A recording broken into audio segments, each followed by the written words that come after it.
Another year, another Eid. Muslims are preparing to pray and to celebrate. But here in New York City, like most of the United States, Muslim families are struck with a harsh reality, having to choose between their children's faith and education. New York City public schools are closed on Christian and Jewish holidays, giving worshipers the opportunity to observe their faith, celebrate, and to keep up with traditions. But the schools remain open on Muslim holidays.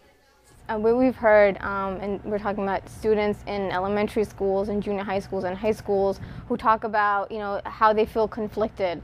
Do I go to school because I want perfect attendance, or do I risk, not just attendance but my grades? Do I miss an exam, versus staying, attending the prayer in the morning and spending time with their families.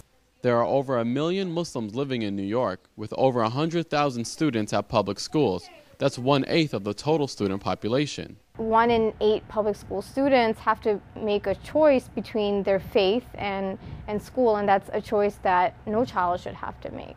Though the Council for American-Islamic Relations of New York is keeping up the pressure, currently the efforts to bring justice to Muslims on their holidays are at a standstill. Now the conversation has led us to the doorstep of the mayor's office himself, and to that we have also been engaging with his office, and we've hit some hurdles, and the hurdle is that we're not able to convince the mayor that the time is right for to incorporate the holidays. But the mayor of New York, Michael Bloomberg, has rejected Muslim leaders' request, saying there's no room for adjustments in the school calendar.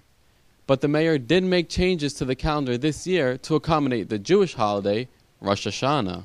There has been instances where he's afforded some consideration of readjusting the calendar, that we want to make sure that we are similarly treated in that same fashion. So what we're asking for is for the mayor to afford us and afford the 100,000 Muslim students that same accommodation. In a letter to the mayor, Councilmember Robert Jackson calls the mayor's decision to ignore the request from the Muslim community a flagrant bias, and adds, "As mayor, you have the choice to uphold that ideal or leave a legacy of discrimination." For now, Muslim students will continue to struggle between their faith and education, but they say the fight for religious equality is far from over. Ihab Zahariya, Press TV, New York.